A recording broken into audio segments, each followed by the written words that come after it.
My mom thought I was a drug dealer because I was coming home with tens of thousands of dollars. That's Luke Sophinos. At 19 years old, Peter Thiel gave him $100,000 to drop out of college. But it was great because I got a Silicon Valley network overnight. But his startup wasn't what VCs were expecting.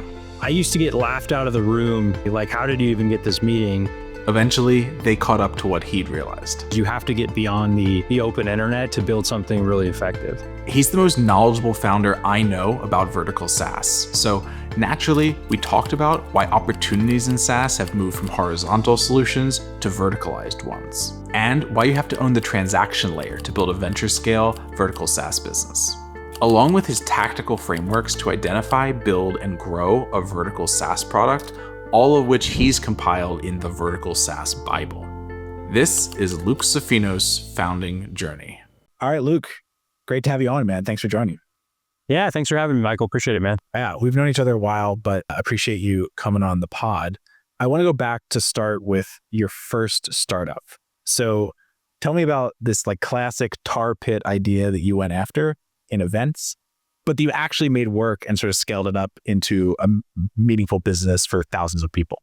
Yeah, for sure. So I, like others probably that you've had on the pod, I had my lemonade stand-esque business. When I was in high school, we had this prom kind of situation, right? Your high school dances, and they were not fun to go to. They had a kind of the ruler of room between you and who you're dancing with kind of rule. And so I had the brilliant idea to actually compete with the high school dances and the high school prom. I just realized that they were charging, a couple $100 to do it. And people weren't having a good time. So I created a business plan. I pitched my dad to basically borrow a couple $1,000s to rent out a venue. And then I went to I was in a suburban area. So I went to all the local high schools and tried to find the cool kids and incentivized them as basically commissioned sales reps to funnel people to the event. And then, did some media stuff. It was very early, like social media days, like MySpace days. And so push people, to go. And before I knew it, we had a little bit of a kind of an events empire in high school. I think my mom thought I was a drug dealer because I was coming home with tens of thousands of dollars and hanging out in like the green room and, these venue halls with friends. And it beat working at the car wash, say it that way. And you were in high school yourself at the time. I was, yeah. What ended up happening in that business? I went to college and it went away, basically. I tried to do some stuff while I was in college. I went to California for school. And so, I grew up in Colorado. So it just wasn't, it was more of a lesson of entrepreneurship is for me. I like this. I can do this. I don't need to make, $7-8 an hour at the car wash. Like I'm capable. That was kind of a defining moment for me. And then when you were in college, you did, I think, an unexpected thing, I think that not a lot of kids in college do, which is you actually said, hey, maybe I won't be a founder right now. I'm going to go be a VC first, right? And I think that, you talk to founders these days and they're saying when a founder becomes a VC, that sort of means they're retiring from being a founder. But that wasn't the case, right? Yeah, I wasn't necessarily, I probably called myself a VC at the time, but really I had an opportunity. I joined the college entrepreneurship program and I was fortunate to, one of the speakers that came through was a venture capitalist and had a fund. And, it was inspiring because I was like 17 or 18 years old and I didn't even know what venture capital was at that time. And he talked about it and, he talked about how it worked and these companies. And I was just like, this sounds amazing. I need to figure out how to get involved with him. And so, I think I just annoyed the hell out of him, banged on the door enough times. And he kind of took me on as basically an intern. And then that kind of grew into more of like an analyst type of role. And my job was not complex by any stretch of the imagination. But it taught me a lot. I helped them kind of take their pitch decks and write, memos and do market research on different verticals and reach out to customers and see what their experience was and kind of come back with investment briefs and memos on the industry, on the company. And so it was just great kind of experience to learn a lot about this incredible universe that I was really intrigued by, that really didn't know anything about going into it. So another, as you talk about kind of now looking backwards, you had the events business got me into entrepreneurship. That showed me how big kind of entrepreneurship could be, and how it's much bigger than competing with the high school dances. And then that led me to my kind of next stop, which I'm sure we'll get into. If you're a founder, you're probably not getting enough sleep. We've all been there. But what you might not know is that even when you do sleep, you're probably not getting enough deep sleep. Deep sleep is an actual phase of your nightly sleep cycle, and it's responsible for controlling everything from your body's daily rejuvenation to your hunger cravings to boosting your energy during the day. And a big reason why people aren't getting enough deep sleep is because they're deficient in magnesium. Actually, over 80% of people don't get enough. Magnesium encourages relaxation on a cellular level, which is essential for sleep and low stress. Basically, not enough magnesium leads to more stress, which leads to less deep sleep, and the cycle repeats. But most supplements only include 1, maybe 2 forms of magnesium, when there are actually 7, and your body needs them all. That's why you should check out Magnesium Breakthrough. It has all 7 forms of magnesium to help you calm your mind, fall asleep, stay asleep, and wake up refreshed. Go to buyoptimizers.com/Hauck to get 10% off. Yeah. I mean, I'm curious about how then you take that experience and you jump back onto the founder side, you drop out of school, get the 100K from the Thiel Fellowship. Like, how did that come about? How did you stand out to become a Thiel Fellow? Yeah. So I, so I was working at that VC fund, and it enabled me to kind of look at things very differently. And I started realizing like I could do this, I could start something, and at the time I just, it was all about finding a big problem. And by the way, I had started business very differently than I did back then now, but what problem am I experiencing? And, the thing I was experiencing is I was sitting in these large lecture hall kind of college style classrooms, and I was being forced to pay $50 to $60 to buy this remote control called a clicker. The teacher would send out like a poll to the class, and everybody would hit A, B, C, or D on their clicker. And I thought it was the stupidest thing because it was like the first time everybody had a smartphone. This was like 2014, right? 2013. So the whole concept was really simple at the time. It was, well, if we're paying $100 for this remote, and every campus, every college in the country has the same thing, why don't we just create an app, right? And so that's how we did it. We started with an app. The professors at the college basically said real quickly, hey, the app concept doesn't work because I don't know if they're actually in the lecture hall, right? Because you could be at home in your dorm room replying to the polls. And so we then actually created a kind of a geolocation. We use, geolocation to ensure that the student was in the classroom, or at least in the building, right? It wasn't perfect, and then from there we had this big unlock, and it kind of spread like wildfire. It was a really fun experience when I was in a lecture hall with 300 people and sitting next to my buddies, and everybody had to pull out their credit card and pay $20 for this mandatory classroom tool. And that was going to go to my bank account. That was a fun experience. And then you asked the Thiel Fellowship piece. So what ended up happening is one of our first investor happened to be an incredible guy, incredible human being, amazing businessman. He's the president, vice chairman of Qualcomm. He just retired, but his daughter actually went to my university, and it was spreading like wildfire at the university. Like tens of thousands of students are using this thing, and he had heard about it. And one thing led to another, and basically, he offered to kind of be the first check into the business to help us scale this to every college in the country. And so, we dove in, we did kind of a pre-seed-esque type round with him. He brought in, some other heavy hitters. And then that specifically got the attention. I think I was 19 at this time. That got the attention of the Thiel Fellowship folks, because there was this company in Southern California that had just raised a round of venture funding from some heavy hitters. And so I flew out to San Francisco. I did the interview with them, and I was fortunate enough to dive into it. I think people ask me, how do you do what does it take to kind of get into the Thiel Fellowship? And I don't know if this has changed because I'm a decade roughly out from when I joined the Thiel Fellowship. So I'm sure it's changed. But at the time, my belief was you either had to have a business with funding that was scaling, and there's not a lot of people at 19 or 20 that have that, or you have to have, and that was like 80% of folks that joined. The other 20% is you had to be this like, incredibly smart person from some crazy Ivy League school that was working on some enormous, like, asteroid mining type of concept. And even if you didn't have funding, like they were betting on kind of sheer intelligence. And I definitely fit into the former, not the latter, by the way. Yeah, I mean, the ocean cleanup is probably the most famous one. Yeah, and Boyan was in my class, and I remember going up there and just meeting, Vitalik, who created Ethereum.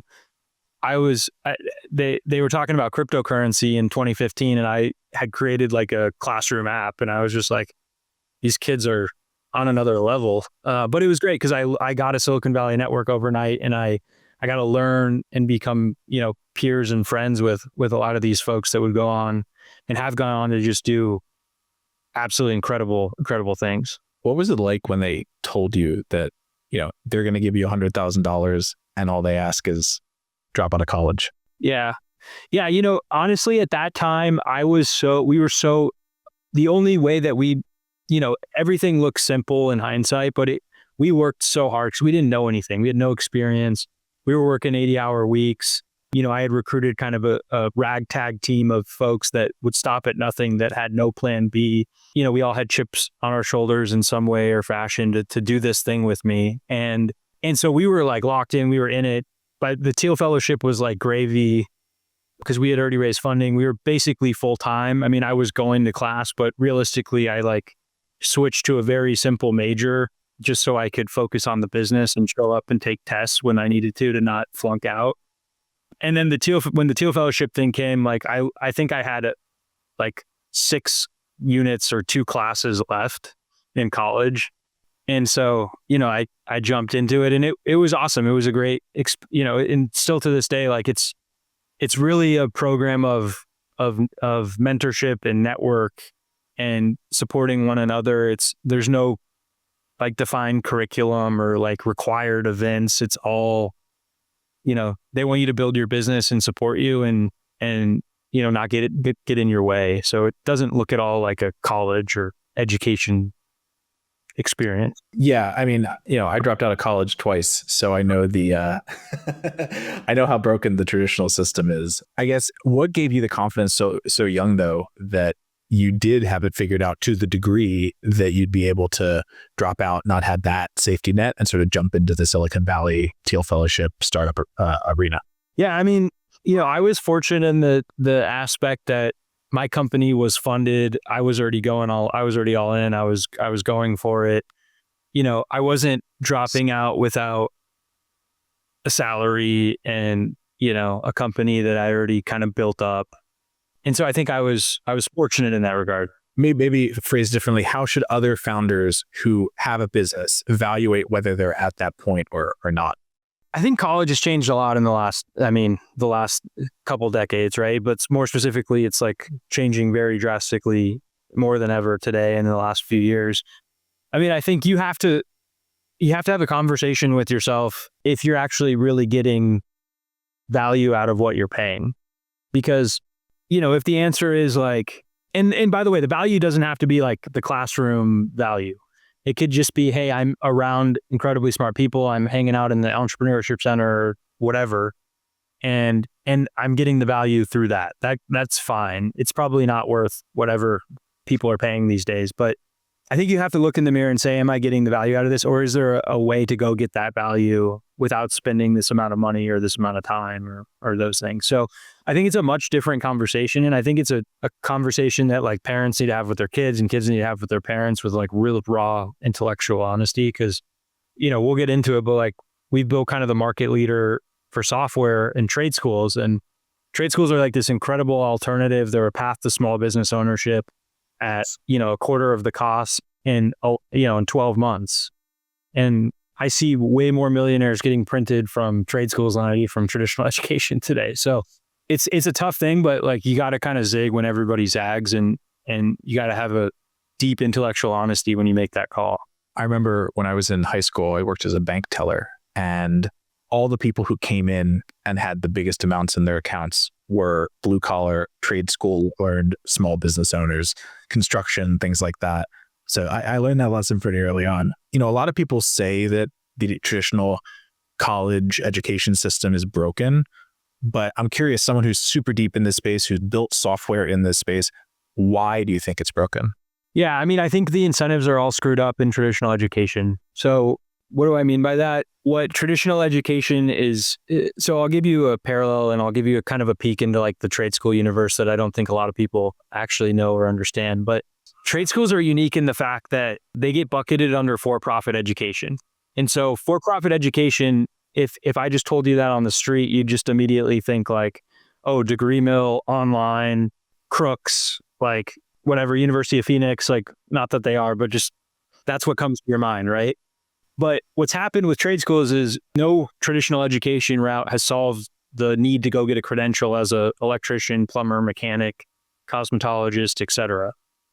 But because of the for-profit rules that have been put in place for schools that are businesses, they have retention requirements, meaning there's, X percent, if less than the required percentage of students drop out, like you get shut down.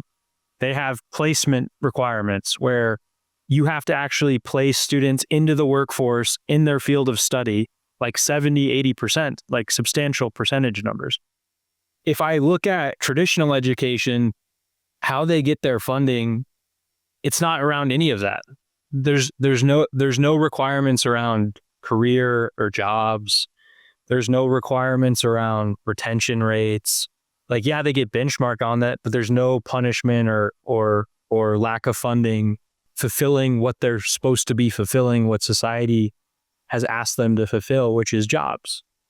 And so as a result, faculty gets incredibly bloated. We talk about, we politicize everything on the campus. Like it's gotten so out of control, whereas trade schools have just been focused on the primary mission, which is training you to go into the workforce and get a job. And I think I know they're kicking ass as a result of that. And so I hope that the 4 years kind of get on track here and focus again on what, made them great initially, which is career readiness, right? Skills. Yeah. To your point, there's just no accountability right now. Yeah. From a founder's perspective, do you think that more founders should target these sort of maybe less sexy industries, problem spaces, and blue collar tech and helping trade schools in particular, maybe? Yeah. So look, I'm a huge proponent of like boring businesses, boring industries. Like I'm a huge believer in them. There's a lot of reasons for that. One of the main reasons is just lack of competition, right? So I got lucky in the sense that I kind of fell into the trade school piece because we tried to scale, the software I talked about to every traditional college in the country, and we totally failed. We couldn't sell into them, super bureaucratic, red tape. And so we were fortunate that we had a trade school come inbound, and they didn't have, Blackboard.com or Canvas, like traditional LMSs. They were running on pen and paper. And we said, wow, here's this pretty big industry that's got either nothing or very legacy software. Like we can be the modern kind of operating system for them. And that's what we built out over the last decade. And so I'm a huge believer in, if I would have stayed in the 4-year space, there was relentless competition because every software founder, or nearly every software founder, probably went to a traditional education institution and came up with something or faced a problem and built a solution. Whereas finding these industries that may look small on the surface, but when you dig into them and you layer in payments and other things that you can add on from a product standpoint, they get venture scale. A lot of them do. And so huge believer in that. Absolutely. And when you're going after those types of customers who have the pen and paper, they're not migrating from one piece of software to another because it's better. They're migrating from a whole new system to a whole new system, right? How do you convince them to trust you guys enough that they'll be able to maintain their businesses with your software? Yeah, no, I mean, it's a good question. I think a lot of that, the trust building comes down to, relationships, spending time with them. I mean, I remember our first customer, we were on the campus, like we were out of the building. We weren't doing Zoom presentations. We were sitting in there, holding their hand, rolling it out, debugging. I mean, I've been to like probably 1,000 trade schools in the last decade, right? And that's not some sexy, cool thing to say, but that's what it takes if you want to build a successful industry-specific software solution. You want to build that trust that enables people to take a bet on you. And you got to find that early adopter. Like there's people that aren't going to take a bet on you. And we were fortunate enough to find somebody that wanted to take a bet on back then, a young kid. But, she knew that we were going to work like dogs and make it happen. And we did. When you're in that position and you find this customer in a different market, how do you know that it makes sense to pivot the whole business basically to go after that market and the opportunity is actually there? How do you do that mental calculus?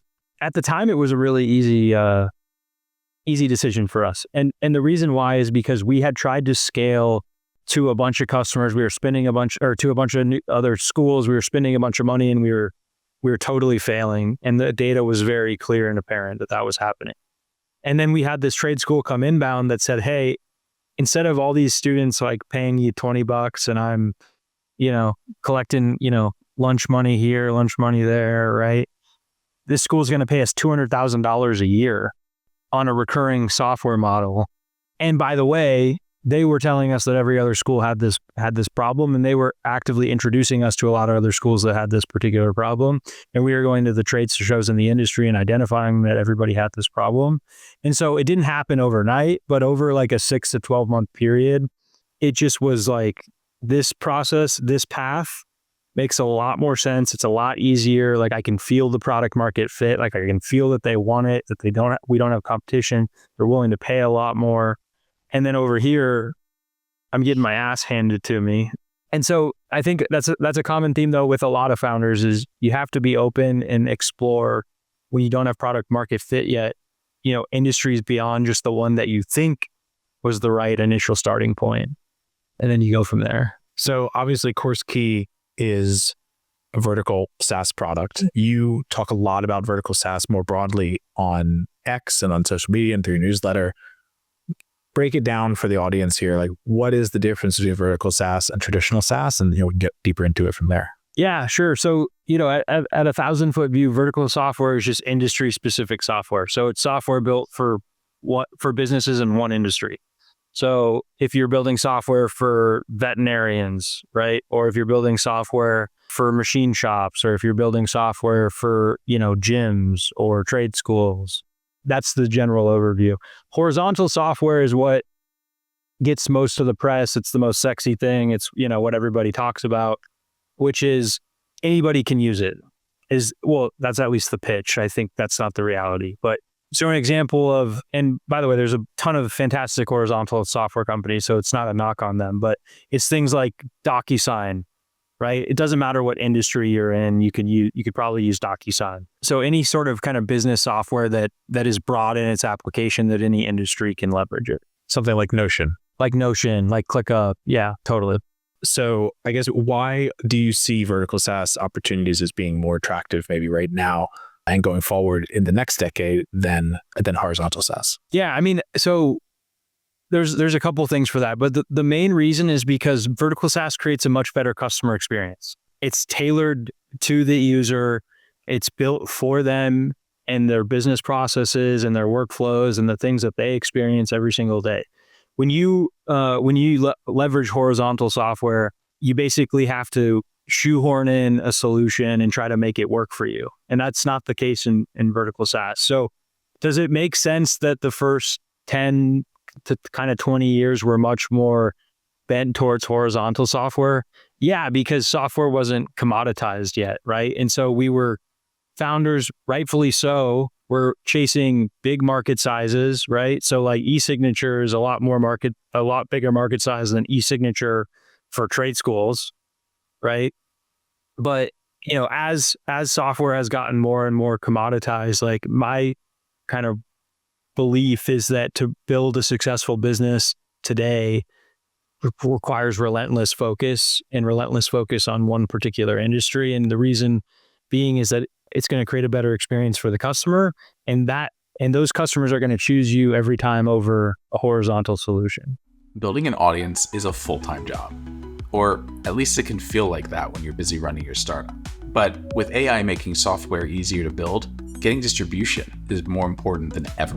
I can help. After growing my LinkedIn to over 40,000 followers and having 100,000 across all platforms, as well as a 60,000 subscriber newsletter, I know how impactful having an audience can be when you're building a startup these days. So I started Megaphone Studios, a ghostwriting agency specifically built for founders and their startups. Think of us like your startup's chief content officer. We turn your LinkedIn, X, or newsletter into a machine for lead generation, follower growth, and building your influence as a thought leader in your space. Our process is super lightweight for you while still delivering content that only you uniquely could write. And our plans are flexible with no long-term lock-in because we know how fast things can change at startups. Oh, and I brought my buddy Blake Emal along to help me run the business. He has even more followers than I do. So email me at hauk@megaphone.network and mention the pod for a first month discount. So vertical software sounds like it's going to be highly differentiated maybe from industry to industry, from solution to solution, right? Even if they're solving the same problem. What are sort of the common traits that makes a successful venture scale vertical SaaS startup?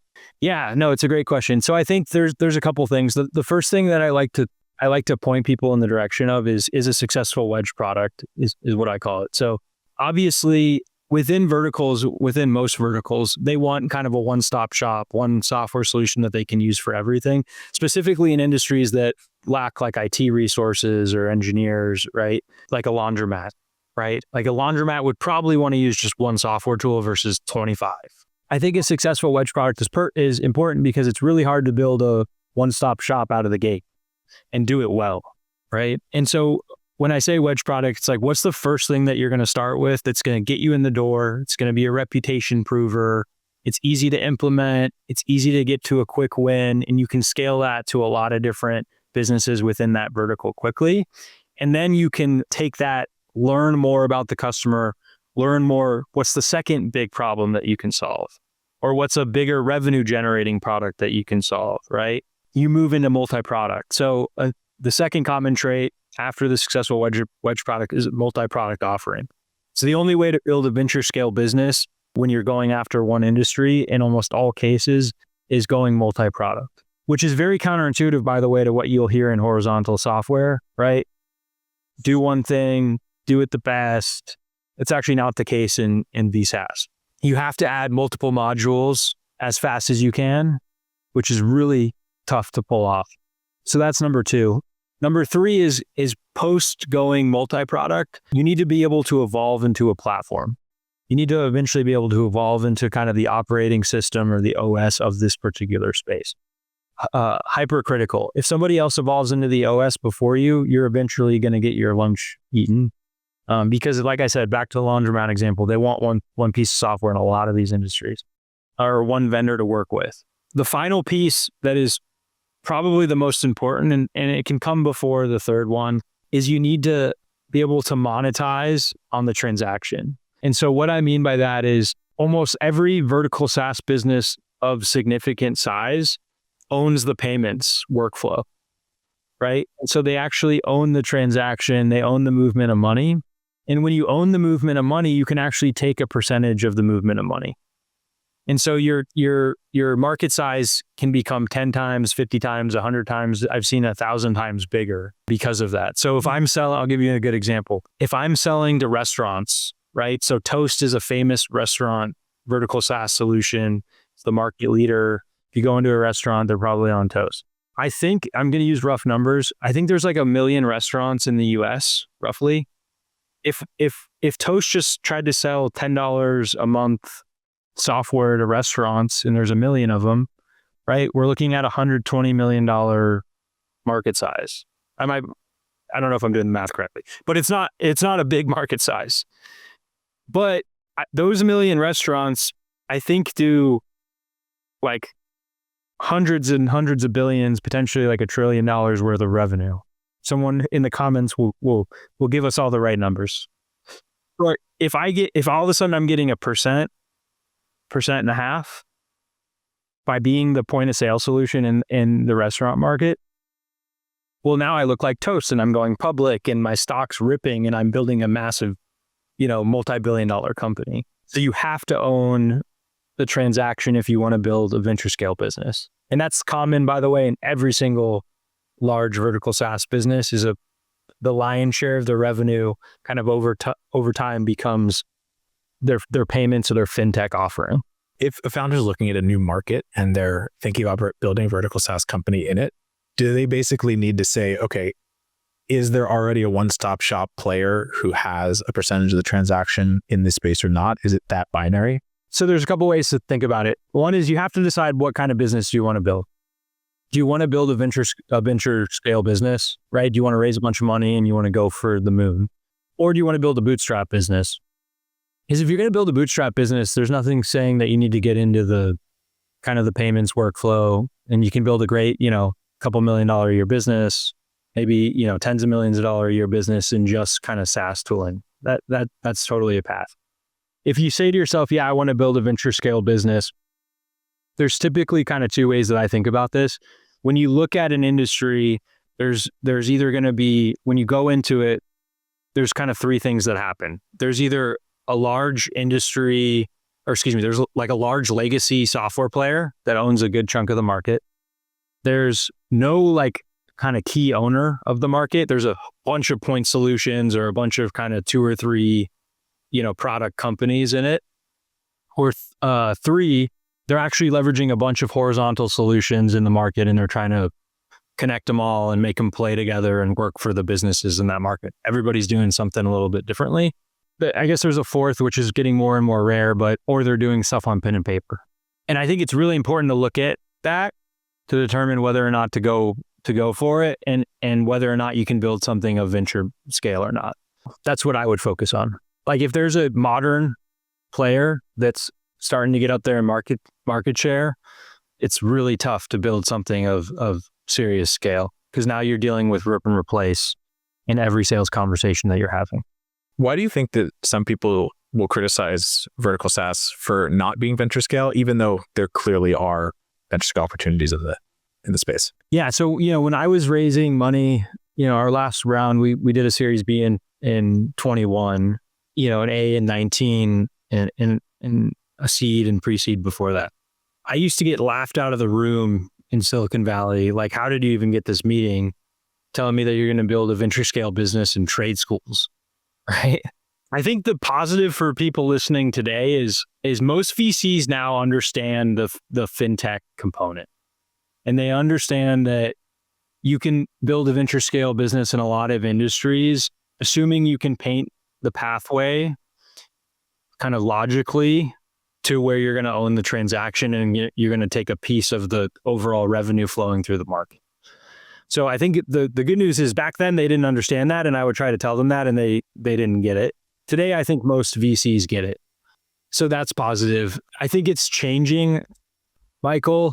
So I don't think people are coming up against it as much. Where people don't see a venture scale opportunity is in, really small verticals, where even if you own the kind of transactions workflow, you're still not going to get there. Or if there's already a dominant player that owns the transaction and they just don't see you being able to kind of take them out. How do you see AI changing the opportunity in vertical SaaS? We're talking about the logical progression from a one-size-fits-all solution to a more specialized solution.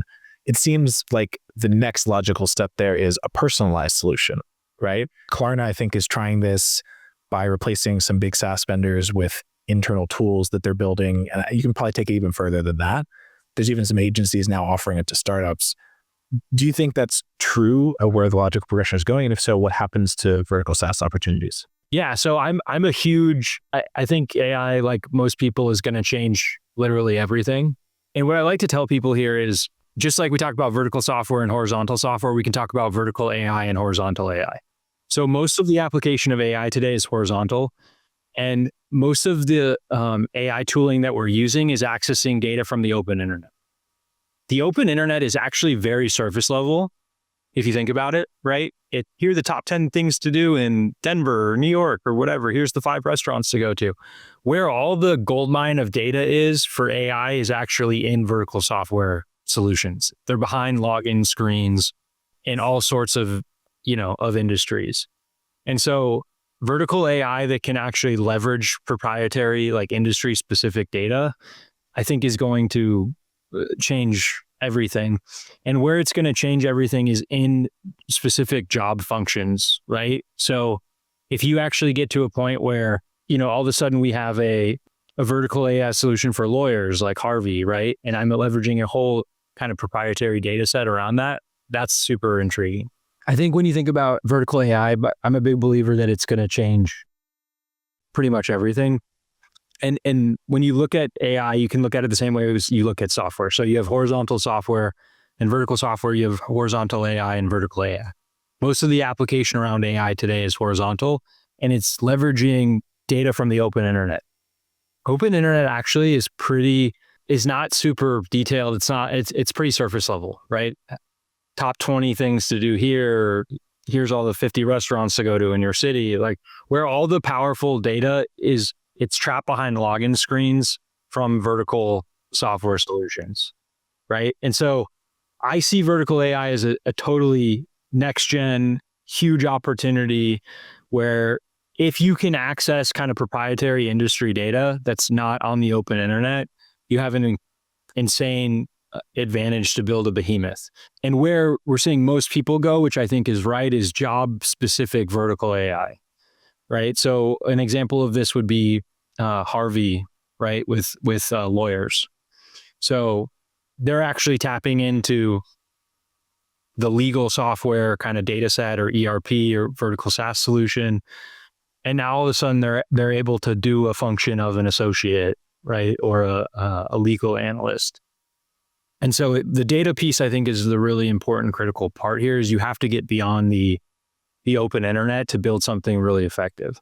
And if you do this right, your customers should open kind of Pandora's box to enable you to do that. It's super clear that you're very passionate about the opportunity in vertical SaaS. You talk about it a ton, both in the newsletter and on X. I'm curious, what's driving that? Why create the content? Why sort of share that playbook? What's motivating that for you? Yeah, I mean, when I was building, and I'm still building, I'm about a decade in, there was nothing written about vertical software. Everything is about SaaS, and everything on SaaS is kind of geared towards like broad horizontal solutions. And the playbooks and the requirements and everything you do from hiring to raising money to strategy to operation, literally everything is different in vertical SaaS.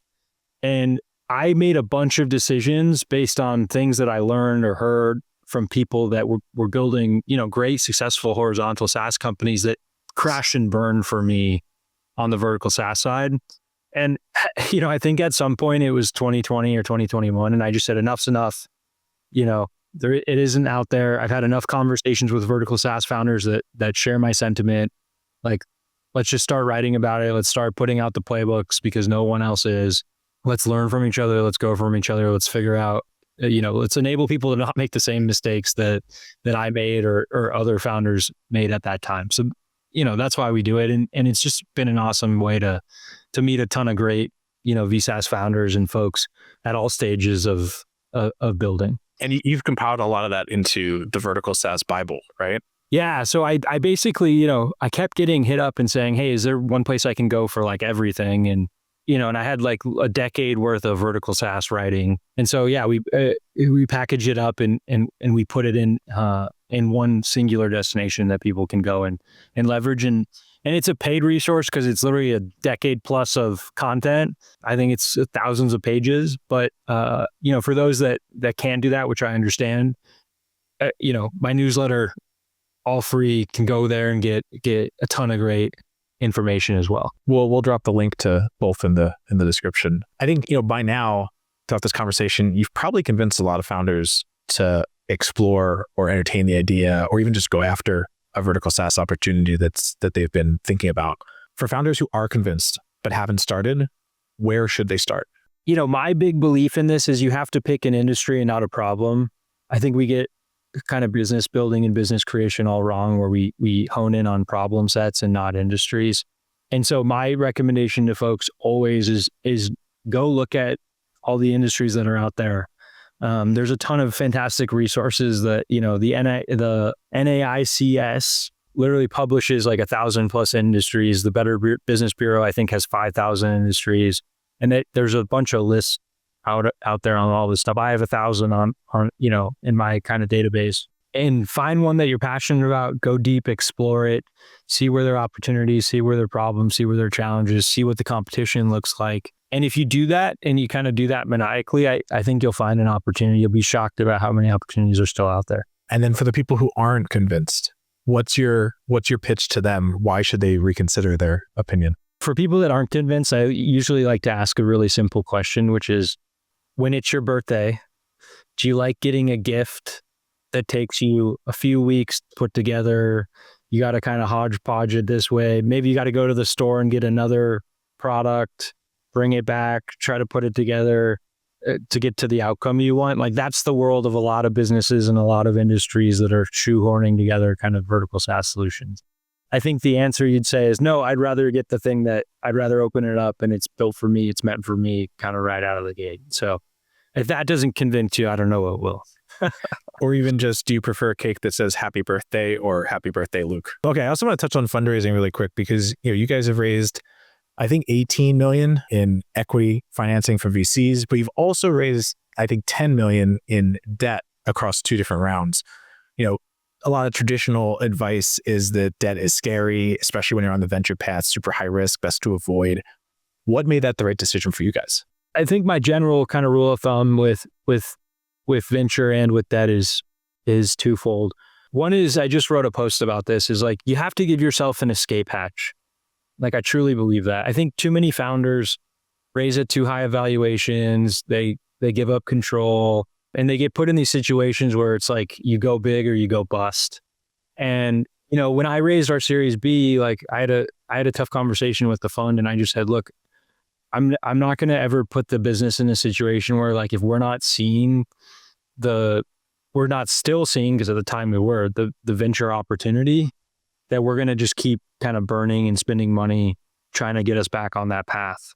And what you'll find with a lot of companies is, at some point, you can have a great business.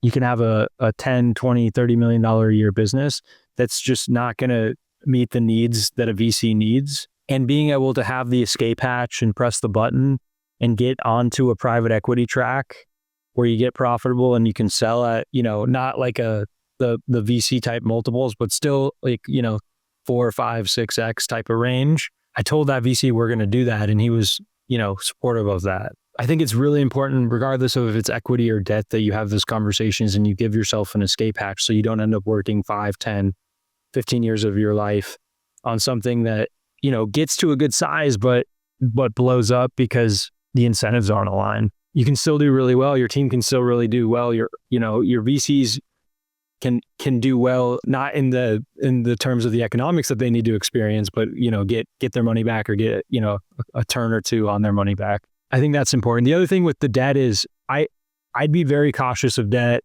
I think debt is really, really dangerous. We've had challenges with debt at CourseKey that we've had to overcome. And fortunately, we have. I have many friends that haven't.